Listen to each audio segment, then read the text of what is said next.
नमस्कार. आज आपल्या किचनमध्ये बनत आहे चमचमीत सिमला मिरची आणि कांद्याची कुठल्याही प्रकारचं वाटण न बनविता हलकीशी रस्स्याची भाजी. करायला तर अतिशय सोपी आहे आणि खायला खूप टेस्टी आहे. मोठेच काय तर अगदी लहानसुद्धा बोटं चाटून चाटून ही भाजी खातील. तर अशी ही चमचमीत भाजी तयार करण्यासाठी आपण इथे 2 सिमला मिरची आणि मध्यम आकाराचे 4 कांदे असे मोठ्या पीसमध्ये कापून घेतलेले आहेत. बघू शकता तुम्ही. असेच आपल्याला कांदे कापून घ्यायचे आणि सिमला मिरचीसुद्धा मी अशी मोठ्या पीसमध्ये कट करून घेतलेली आहे. सिमला मिरची आणि कांदा आपण बाजूला ठेवून घेऊ आणि त्यानंतर घेऊ एक बाऊल. यामध्ये आपल्याला मसाला तयार करून घ्यायचा आहे.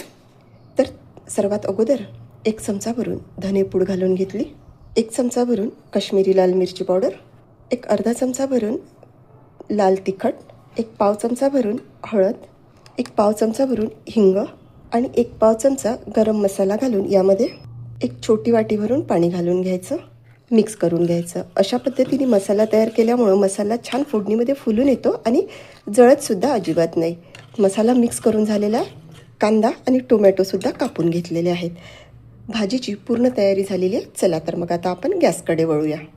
भाजी तयार करण्यासाठी गॅसवरती आपण कढई ठेवून घेतली आणि गॅस सुरू करून घेतला आणि त्यामध्ये अर्धा चमचा भरून आपण तेल घालून घेतलं. तेल तापलं, हे कांदे आणि सिमला मिरची घालून घेऊ आणि 4 ते 5 मिनटं मीडियम टू हाय फ्लेमवरती हे आपल्याला मस्त अर्धवट शिजेपर्यंत परतवून घ्यायचं आहे. इथे आपल्याला सिमला मिरची आणि कांदे पूर्णपणे शिजवायचे नाही आहेत, तर हलकेसे सॉफ्ट होईल एवढेच आपल्याला शिजवायचे आहे. तुम्ही अशा पद्धतीने सिमला मिरचीची भाजी करून बघा. पराठ्यासोबत तर ही भाजी खायला अतिशय छान लागते.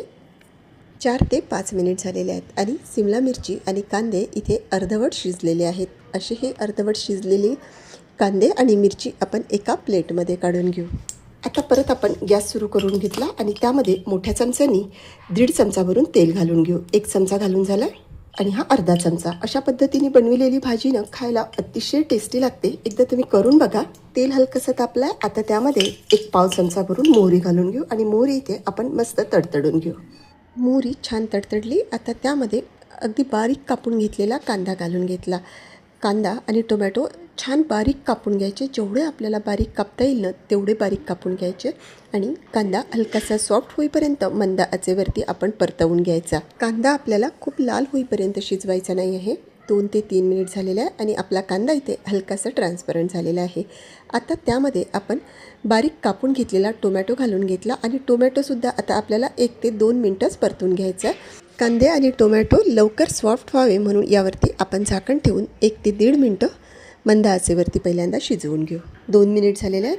कांदा आणि टोमॅटो छान परतल्या गेलेले आहेत. आता त्यामध्ये आपल्याला घालून घ्यायचं आहे भाजून घेतलेलं चण्याच्या डाळीचं 1 चमचा भरून बेसन. त्यामुळे आपल्या या भाजीला ग्रेव्ही छान येते, चवसुद्धा खूप छान लागते आणि रश्श्याला हलकासा दाटसरपणा येतो.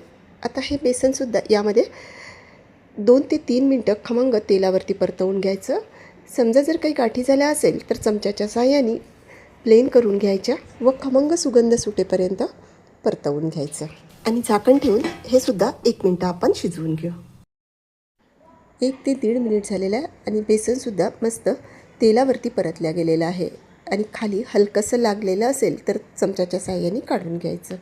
आता त्यामध्ये आपल्याला ठेचून घेतलेलं आलं आणि लसूण घालून घ्यायचं आहे. त्यासाठी 7 ते 8 लसूण पाकळ्या, थोडासा आल्याचा तुकडा वापरलेला आहे आणि खमंग 1 मिनटं हे सगळं तेलामध्ये परतवून घ्यायचं आहे. बेसन असल्यामुळे थोडंसं खाली मसाला लागतो, तर तो व्हिडिओमध्ये दिसत असल्याप्रमाणे चमच्याच्या साहाय्याने काढून घ्यायचा. 1 ते 1.5 मिनिट झालेला आहे आणि या फोडणीमध्ये असणारे बबल्स आता बऱ्यापैकी कमी झालेले आहे. म्हणजे आपण घालून घेतलेले मसाले छान तेलावरती परतले गेलेले आहेत. आता त्यामध्ये आपण तयार करून घेतलेली मसाल्याची पेस्ट घालून घेऊ आणि अर्धा मिनटं खमंग तेलावरती परतवून घेऊ. आपण फोडणीमध्ये बेसन घातलेलं असल्यामुळे अर्धी वाटी करत 2 वेळा असं टोटल 1 ते 1.25 वाटी पाणी आपण घालून घेतलं आणि तुम्ही कन्सिस्टन्सी बघा, अगदी परफेक्ट कन्सिस्टन्सी इथे झालेली आहे. आता यावरती झाकण ठेवून मंद आचेवरती रश्श्याला छान उकळी काढून घेऊ. त्यासाठी आपण यावरती आता पहिल्यांदा झाकण ठेवून घेऊ. 2 ते 3 मिनिट झालेले आहेत आणि रश्श्याला छान उकळी आलेली आहे. अशा उकळलेल्या रश्श्यामध्ये आता आपल्याला हलकेशी परतवून घेतलेली सिमला मिरची आणि कांदा घालून घ्यायचा आहे. तुम्ही कन्सिस्टन्सी बघू शकता, छान कन्सिस्टन्सी आपल्या या रश्श्याला आलेली आहे. आता यावरती आपल्याला झाकण ठेवून घ्यायचं आहे. अशा प्रकारे उकळलेल्या रश्श्यामध्ये सिमला मिरची आणि कांदे घातल्यामुळे रश्श्यामध्ये सिमला मिरचीचा आणि कांद्याचा अर्क उतरतो आणि रश्श्यालासुद्धा खूप छान टेस्ट येते. आता हे सगळं आपण चमच्याच्या साहाय्याने व्यवस्थित मिक्स करून घेऊ, झाकण ठेवून घेऊ आणि 3 ते 4 मिनटं ही भाजी आपण परत मंद आचेवरती शिजवून घेऊ. 2 ते 3 मिनिट झालेले आहेत आणि तुम्ही बघू शकता मस्त तेल आपल्या या भाजीला सुटलेलं आहे आणि मध्ये मध्ये आपल्याला ही भाजी अशी परतवत राहायची आहे, कारण बेसन तळाला चिकटते, त्यामुळे 1-1, 2-2 मिनिटांनी भाजी बघायची आहे. आणि हे बघा, इथे आपले सिमला मिरची आणि कांदे छान शिजलेले आहेत. आता आपल्याला यामध्ये घालून घ्यायचं आहे 2 चमचे भरून ताजं दही, त्यामुळे आपल्या भाजीला टेस्ट खूप छान येते. चवीनुसार चमचा भरून मीठ घालून घ्यायचं आणि सगळं परत एकदा व्यवस्थित मिक्स करून झाकण ठेवून 2 मिनटं परत ही भाजी शिजवून घ्यायची.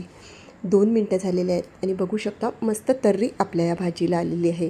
आपण घातलेले कांदे आणि सिमला मिरची तर खूप छान शिजलेली आहे. खूप जास्त सिमला मिरची नाही शिजवायची, जास्त शिजवलेल्या सिमला मिरचीची टेस्ट वेगळी लागते. आणि तुम्ही कन्सिस्टन्सी बघा, मस्त रस्सेवाली आपली ही कांदे आणि सिमला मिरचीची भाजी तयार झालेली आहे.